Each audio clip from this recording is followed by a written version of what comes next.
Ditemi voi quando siamo pronti.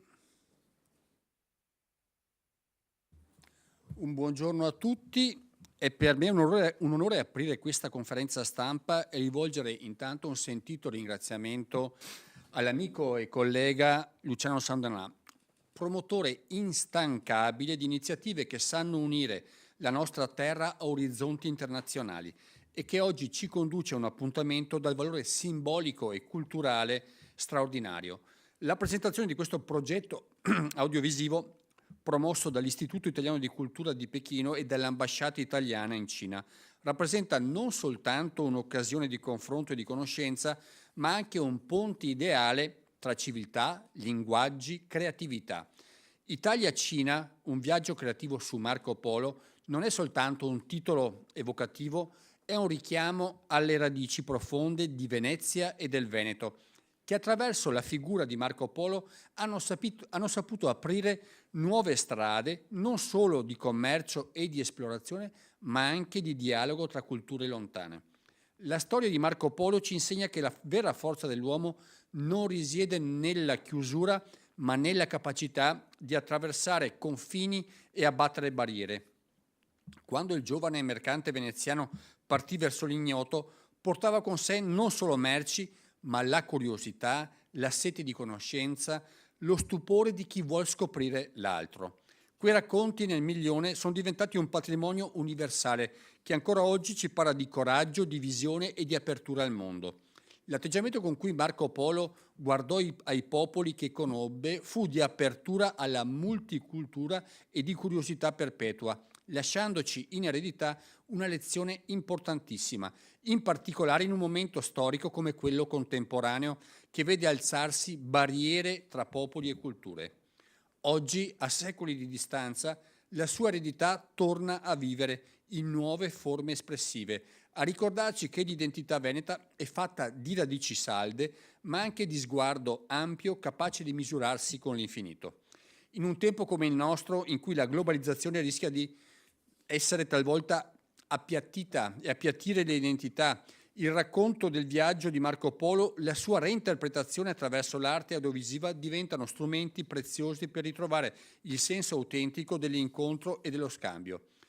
Lo scorso marzo il Consiglio regionale del Veneto ha ospitato la mostra Marco Polo e il monumento che non c'è, una storia ottocentesca e una restituzione contemporanea. A Venezia non esiste un monumento dedicato all'illustre mercante e viaggiatore. Ci fu un momento, tuttavia, tra gli anni 40 dell'Ottocento in cui si volle pensare a qualcosa. Uno scultore famoso, Luigi Ferrari, lo progettò ed eseguì un disegno, ma il progetto rimase fermo. Ebbene, da quella idea, Fab Lab Venezia ha realizzato una riproduzione in 3D e questa storia dimostra la straordinaria capacità di Polo di attraversare secoli e la sua potentissima modernità. Analogamente il progetto di oggi guarda al passato, ma con lo sguardo rivolto al futuro, perché proprio nelle radici della storia, della nostra storia, possiamo trovare gli strumenti per affrontare le sfide della contemporaneità. Sono convinto che questo lavoro saprà raccontare al mondo non solo la grandezza di un personaggio che ha segnato la storia universale, ma anche la vitalità culturali del Veneto e dell'Italia, che continuano a farsi protagonisti di dialoghi capaci di superare i confini e distanze.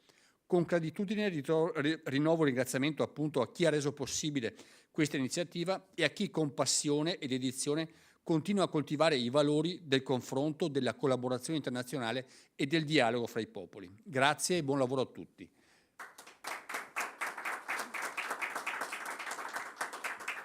Lascio la conduzione della conferenza stampa all'amico Luciano Sandanà che sul tema è abbastanza preparato, ve l'assicuro.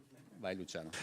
Grazie Presidente Ciambetti, un saluto anche da parte mia. È difficile dopo un'introduzione di questa portata del Presidente aggiungere delle altre parole a quello che oggi presenteremo e vedremo. Io ringrazio l'amica Valentina Volpe Andreazza che ha organizzato oggi assieme con i nostri uffici questa introduzione e questa giornata. Ringrazio anche l'amico Nicola Pivato che ci ha messi in contatto qualche mese fa e ha reso possibile, diciamo, la così, la conoscenza e il fatto che ci sia una rete di contatti così estesa attorno a una figura come Marco Polo, che ha portato l'anno scorso, come diceva il Presidente Ciambetti, all'introduzione di una legge che il Consiglio regionale ha approvato per celebrare in maniera degna i 700 anni dalla morte di Marco Polo, appunto l'anno poliano, che è stato promosso anche dal Consiglio regionale assieme al Ministero della Cultura e assieme a un comitato che era stato appositamente creato a Venezia, la cui durata è di 3 anni, assieme al Comune di Venezia, appunto a Regione Veneto, al Ministero della Cultura, all'Università di Ca' Foscari, non ne dimentichiamo, e poi un ruolo molto importante l'ha avuto l'Istituto Italiano di Cultura in Cina, con cui abbiamo interloquito in questi mesi assieme appunto a Valentina, e devo aggiungere anche l'ambasciatore Massimo Ambrosetti, che è stato attivissimo in questo fronte, e ringraziamo. Fra l'altro ci sono delle nuove iniziative, l'iniziativa della mostra di Marco Polo a Pechino e in altre città della Cina è stata di grandissimo successo, e devo dire un ruolo fondamentale appunto l'ha avuto l'ambasciatore Ambrosetti. Fra le idee del prossimo anno è quella di realizzare, poi ce ne parleranno anche i convenuti, una mostra su Andrea Palladio che mi dicono partirà da un luogo simbolo che è come si chiama lì? Il palazzo, Piazza Tiananmen, adesso non mi viene il nome, ma il palazzo dell'ex imperatore cinese, no? E mi dicono che la mostra potrebbe avere fino a 25.000 visitatori al giorno. Queste erano le notizie che abbiamo sentito ieri in un convegno del Palladio, quindi credo che anche in questo caso il Consiglio regionale sarà al fianco e la Regione Veneto sarà al fianco di un'iniziativa di questo tipo, anche perché cerchiamo di sostenere e siamo a fianco di tutte le iniziative culturali che portano quello che è il petrolio del nostro paese, il petrolio del Veneto e del nostro paese, dell'Italia. Marco Polo fu il più grande veneziano conosciuto, come ha ricordato il Presidente Ciambetti. Non c'è una statua a ricordarlo perché nel tempo della Serenissima c'era la dominante, quindi la Serenissima Repubblica, che era sopra tutti i personaggi storici. Poi successivamente sono state realizzate delle statue sicuramente per personaggi altrettanto importanti, ma meno importanti mi permetto di dire, rispetto a Marco Polo. È la figura iconica che rappresenta non solo a Venezia e in Italia, ma soprattutto nell'estremo oriente, perché abbiamo trovato statue di Marco Polo ovunque, da Ulaanbaatar a Pechino e via discorrendo a capitale dell'Uzbekistan, eccetera. Quindi questo sicuramente il nostro paese ha da offrire, questi paese di poeti, di scienziati, di inventori, di scopritori, di viaggiatori, ecco. E dovremo entrare in una modalità di una maggiore celebrazione, una maggiore celebrazione di loro stessi e anche delle bellezze del nostro paese nel futuro, se vogliamo promuovere maggiormente quella che è la nostra arte, che è conosciuta in tutto il mondo. Ecco. Grazie, e io darei la parola a Valentina Volpe Andreazza, che poi dirà la sua e introdurrà anche gli altri ospiti. Prego.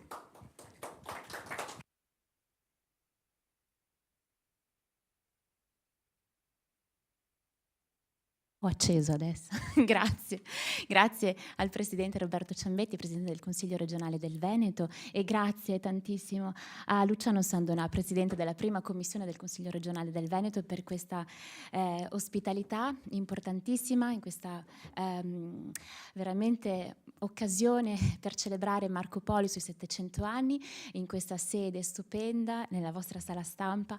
Grazie per la fiducia che date al mondo dell'arte e a noi musicisti, artisti, e appunto noi siamo in missione quindi in questa vita artistica e cerchiamo di connettere le varie istituzioni e chi pensa allo stesso nostro sentire, la nostra stessa vibrazione nel raccontare al mondo la bellezza, ed è per questo che Per noi è stata un'opportunità unica essere alla Mostra del Cinema di Venezia. Grazie sempre al consigliere Luciano Sandonà che ci ha aperto gli spazi della Regione Veneto appunto a Venezia durante l'82esima Mostra del Cinema di Venezia, e grazie sempre al presidente Roberto Ciambetti e all'ambasciatore Massimo Ambrosetti che ci ha appunto raggiunto a Venezia da Pechino, l'ambasciatore d'Italia in Cina, e al direttore dell'Istituto Italiano di Cultura di Pechino, il professor Federico Roberto Antonelli. Ecco, è stata una sinergia di forze istituzionali, creative. Ecco, la nostra missione, la nostra funzione sociale come artisti è quella di raccontare le storie e di raccontare appunto messaggi di pace, di bene, di dialogo interculturale. Abbiamo connesso Venezia con Pechino grazie anche a questo video e a questa canzone. Quello che vedete dietro alle mie spalle è un fotogramma che racconta Marco Polo del video realizzato dal regista Davide Legni, che fra poco chiamo qui con me sul podio, e la musica è stata scritta proprio Marco Polo da Francesco Morettini e Luca Angelo Santi per l'occasione, ed è stato un racconto di quella che è la figura di Marco Polo e che ha fatto da colonna sonora alla mostra di Marco Polo, realizzata appunto l'anno scorso a Pechino, inaugurata dal premier Meloni e dal ministro per il turismo e la cultura Sun Yeli cinese, all'interno di questo meraviglioso museo dove viene raccontata tutta la storia della Cina. Le pareti sono di un alto rilievo in marmo e gli unici due italiani, due figure scolpite in mezzo a tanti cinesi dalla preistoria fino ai giorni nostri, sono Marco Polo e Matteo Ricci, il gesuita, che poi nel 1600 andò in Cina. Ecco, le uniche due figure occidentali sono italiane e la prima è Marco Polo. E in Cina Marco Polo è celebrato, è conosciutissimo. Mi portarono a vedere una piazza dedicata a Marco Polo a Tianjin, infatti, ed è incredibile che in Italia non esista ancora nulla che lo celebri. Però noi siamo qui a celebrarlo e a ricordarlo. Voglio utilizzare anche questa occasione per raccontare che la Treccani, che è appunto partner della mostra di Marco Polo, sta realizzando il catalogo della mostra, e all'interno del catalogo della mostra, che quindi sarà disponibile anche in Italia, ci sarà il QR code con il link che porterà al video della canzone che poi vedremo e alla canzone. E sono appunto emozionata di essere qui con i miei colleghi perché un anno fa, il 17 settembre del 2024, arrivammo a Venezia per girare durante la notte tra il 17 e il 19, quindi con Venezia tutta per noi, il video di Marco Polo. Quindi celebriamo un anno dalle riprese del videoclip di Marco Polo. E vorrei invitare al mio fianco Francesco Morettini e Davide Legni per raccontare brevemente, grazie, per raccontare brevemente la realizzazione di questo nostro progetto musicale che ci ha portato nell'estremo oriente e che ci porterà, chissà, verso nuove strade per raccontare il Veneto, anche con Palladio. Ci stiamo lavorando, lanciamo lì un'idea. Però Marco Polo, appunto, come nasce poi tutto il lavoro che abbiamo fatto su Marco Polo, lo studio per realizzare una canzone dedicata a Marco Polo. Maestro Morettini. Buongiorno a tutti. Ma lo studio per la canzone intanto è stata una grande responsabilità, perché per noi che scriviamo musiche o canzoni, quando ci hanno provato a chiedere perché non scriviamo qualcosa di originale su Marco Polo, devo dire che ci siamo sentiti un bel peso addosso, proprio perché sia da un punto di vista musicale, come esprimere qualcosa che sia in qualche modo universale, no? Perché leghi soprattutto questi due mondi così apparentemente distanti, l'Oriente e l'Occidente, ma soprattutto nel testo, cosa raccontare. E il Presidente prima ha espresso una parola che in realtà è stata un po' la chiave di volta, che è la parola curiosità. Quando dicevamo appunto, quando è uscita quella frase che dice Marco Polo e il suo viaggiare con la sua curiosità rende libera la sua anima.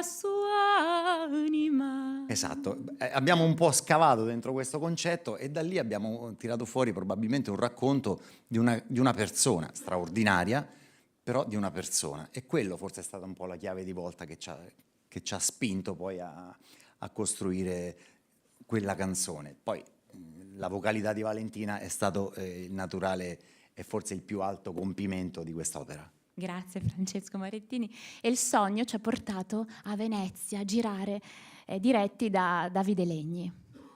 Buongiorno a tutti. Allora, mi passi una palla difficile da... Quando siamo arrivati a Venezia mi dice, dobbiamo girare Venezia. Venezia, come la inquadri? Cioè, rischi sempre di fare brutta figura perché è talmente bella che da qualsiasi angolo.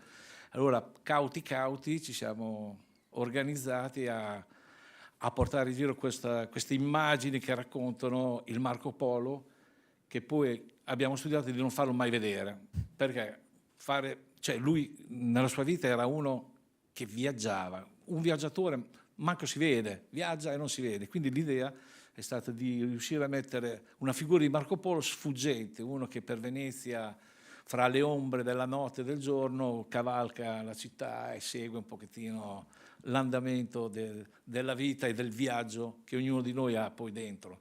Quindi ringrazio che mi hanno concesso la facoltà di poter girare queste immagini in questo brano, secondo me, che Valentina veramente... Grazie Davide. In location meravigliose. Musei che ti lasciano a bocca aperta, non sai neanche registrare il rec perché dici, e adesso cosa registriamo? Ringraziamo la Fondazione Musei Civici di Venezia, infatti, che è Certo. partner della mostra, anche ci ha aperto Palazzo Mocenigo, il Correr. Museo Correr, il Salone da Ballo, IPAV, che ci ha dato la possibilità di girare all'interno della Scala Contarini del Bovolo, e poi Bellissimo, di sì, sì. notte per Poi Venezia. girare la notte quando hai poco turismo, così ti godi proprio le bellezze di Venezia, questa aria, questa sensazione che ti emoziona solo a girare. Quindi Il comune di Venezia. non avrei più finito di girare, avremmo girato, peccato che l'abbiamo fatto in poco tempo, dobbiamo È vero, starci mesi qua per riuscire. Pochissime ore. Sì. Il comune di Venezia che ci ha dato la Venezia, possibilità sì. di girare in gondola prima che arrivasse il pubblico alle 6 del mattino, e il comune di Sacile che ci ha aperto, la mia città che ci ha aperto È stato il un onore. palazzo. Infatti, meraviglioso. E ringraziamo anche il Marco Polo che non conosciamo e non vediamo, però Bas Baritono, Juan José Navarro Vidal, che ha dato le sembianze a Marco Polo. E adesso potremo mandare in onda il contributo di John Pedeferri, invece giornalista di Sky TG24 e curatore del podcast Trafugarte, che ha proprio realizzato un podcast dedicato a Marco Polo con la nostra canzone poi di sottofondo. Prego. Buongiorno a tutti, un caro saluto a tutti voi che siete lì a Venezia. Mannaggia che non posso essere anche io con voi. Sarebbe stato bello davvero, dopo l'invito che il consigliere Sandonà mi ha fatto il 28 agosto scorso insieme a Valentina per questa occasione, per questa conferenza. Ci tenevo davvero tanto ad esserci. Purtroppo gli impegni di lavoro qui a Sky mi impediscono di essere al tempo stesso qui a Milano e lì a Venezia. Comunque il mio saluto è dovuto al piccolo contributo che anch'io, invitato dall'organizzatore, dall'Istituto Italiano di Cultura a Pechino, da Federico Antonelli e dall'ambasciatore Massimo Ambrosetti, ecco, invitato in Cina perché raccontassi la mostra in un modo diverso. Noi di Sky ci occupiamo anche di arte con un podcast che racconta i misteri dell'arte, che si chiama Trafugarte, di cui io sono il curatore, in cui ho raccontato la mostra partendo dal mistero della scomparsa della prima edizione del Milione di Marco Polo. Un modo diverso, un pretesto comunque per far sentire le voci degli organizzatori della mostra, di Guicciardo Sassoli Bianchi Destrozzi, del professor Burgio, di Venezia e di tanti altri soggetti, personaggi che si sono occupati di questa mostra. Sono stato lungo, vi chiedo scusa. Allora, per finire, altri 10 secondi perché vorrei farvi sentire proprio l'incipit del podcast, in cui ho fatto recitare a due amici le figure, i personaggi di Marco Polo e del suo biografo Rustichello da Pisa quando si incontrano in carcere a Genova. Vi faccio sentire questo inizio di podcast, vi saluto e vi auguro una buona giornata. Ciao a tutti!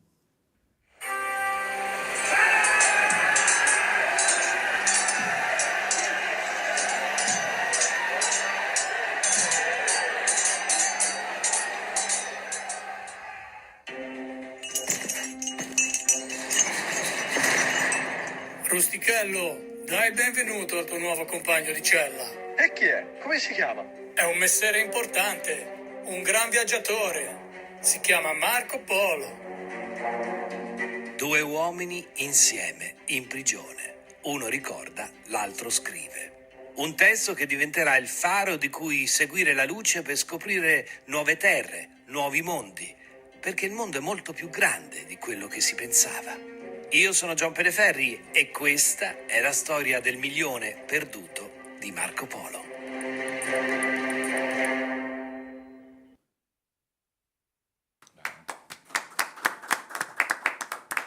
Non resta altro che andare sul podcast e cliccare play e ascoltarcelo tutto perché è meraviglioso. E poi c'è anche la nostra canzone all'interno del podcast. Ed ora parliamo tanto della canzone del video e lancerei anche il contributo, anzi il video proprio, e così poi dopo lo raccontiamo in chiusura. Grazie. Buongiorno a tutti, un caro saluto a tutti voi che siete lì a Venezia, mannaggia che non...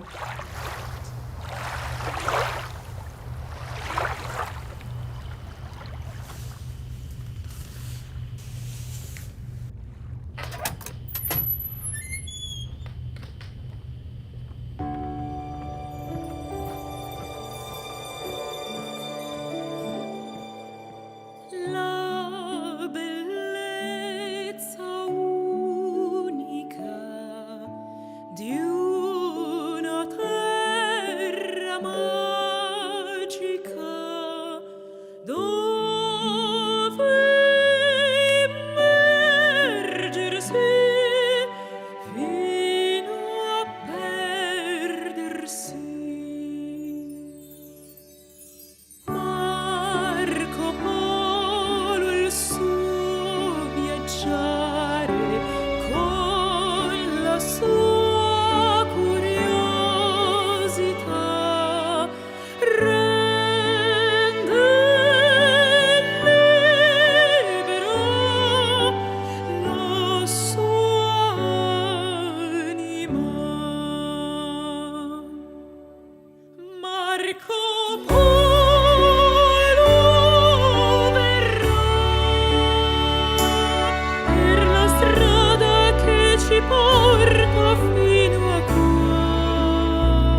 Un ringraziamento va a tutte le maestranze veramente che hanno lavorato a questo video, ai musicisti. È un prodotto di diplomazia culturale e quindi grazie al supporto anche veramente dell'Ambasciata d'Italia in Cina, all'Istituto Italiano di Cultura in Cina e anche alla CCTV, perché dobbiamo ricordare che tutto ciò è andato in onda anche, e sono stata invitata sul primo canale della televisione cinese il sabato sera, appunto in prima serata, e grazie alla mia agente Annie e alla CCTV1 che ha creduto in questo dialogo interculturale tra Italia e Cina, e grazie alle istituzioni che ci sostengono. Grazie mille al consigliere Luciano Sandonà per averci portato qui a raccontare questo sogno bellissimo di dialogo interculturale tra Italia e Cina, che è fondamentale. Noi musicisti, artisti siamo qui per questo, per creare un'alleanza sinergica tra istituzioni, società civile nel mondo. E quindi vorrei rinvitare il consigliere per salutarlo e ringraziarlo. E abbiamo finito la conferenza stampa, quindi volevate aggiungere qualcosa? Assolutamente. Grazie a tutti voi. La parola. Grazie. Ah sì, Luciano, una ultima cosa. Adesso il nuovo progetto, i nuovi progetti su cui stiamo lavorando vedono di nuovo in campo. No, sto ascoltando con attenzione. No, vedono di nuovo in campo il Veneto, una figura veneta, e appunto, come dicevi prima tu, stanno organizzando una bellissima mostra su Palladio. Fortuna. E quindi Ci ha portato fortuna, quindi Marco Polo ci porta a Palladio e vedremo cosa succede con Palladio. Pensate che, allora, Palladio, innanzitutto qua in Veneto abbiamo le elezioni il 23 novembre, quindi insomma tutti sappiamo che poi il Consiglio regionale in ogni caso, indipendentemente da chi ci sarà, diciamo dopo il 23 novembre, comunque sarà profondamente rinnovato rispetto ad ora. Se non altro dovremo cambiare presidente perché non può presentarsi in ogni caso alle elezioni. E quindi poi Palladio è stato un maestro dell'architettura, ha ispirato uno stile inconfondibile nel mondo. Poi insomma Palladio, cioè, abbiamo degli autentici monumenti, delle costruzioni negli Stati Uniti ma anche in Inghilterra, insomma, che sono di chiarissima ispirazione palladiana, quindi è sicuramente un personaggio all'altezza di Marco Polo nel suo campo, e quindi anche lui è un ambasciatore di primissimo ordine di quello che è una nostra cultura italiana, aggiungerei veneta, perché Palladio era venetissimo, era vicentino, ma nato a Padova, in provincia di Padova, e quindi sarà un onore per noi, una brillantissima idea, ancora una volta portata avanti dall'Istituto Italiano di Cultura in Cina e anche dall'ambasciatore con molta forza. Devo dire, l'ambasciatore Ambrosetti, non è facile trovare un diplomatico, una persona di così alto livello che promuove, diciamo, delle iniziative culturali che sono, ripeto ancora una volta, quello che abbiamo di meglio da mostrare noi come paese, e il motivo per il quale siamo fonte anche di ispirazione anche per le persone in giro per il mondo, perché vengono a vedere l'Italia, perché qui c'è una gran parte di monumenti rispetto al resto del mondo, c'è una percentuale altissima, e abbiamo anche tantissimi artisti. Noi dobbiamo solo dare la possibilità, mettere benzina nel serbatoio, dare la possibilità alle persone che si occupano di arte, che si occupano di cultura, di musica e di tutte le espressioni artistiche, di poter esprimere il proprio lato e dare forza e supporto a questo, perché nel passato è stato così, c'erano dei mercenari, insomma, che aiutavano l'arte, e se non avessimo avuto loro non avremmo avuto quello che sono le bellezze delle nostre città, ma anche quello che è parte delle nostre città, i nostri paesaggi, parte della nostra storia. Abbiamo cercato anche di distruggerla negli ultimi 70-80 anni sì. in maniera pesante, ma non ci siamo riusciti, quindi dobbiamo riscoprire le radici. Credo che questa idea di Palladio in Cina sia senz'altro da supportare e sarà supportata dal prossimo Consiglio regionale. Grazie a Valentina Volpe, grazie a tutti. Grazie Faccio a voi vi per rinnovo l'invito. ancora i complimenti per il video, che è splendido. La canzone è magnifica, si vede che c'è un tocco, diciamo, artistico particolare e credo che farete anche qualcosa anche su Palladio, insomma, mettiamoci un po' insieme e ci ragioniamo sopra. Grazie ancora di oggi, per la giornata di oggi e ci vediamo presto. Grazie. Grazie.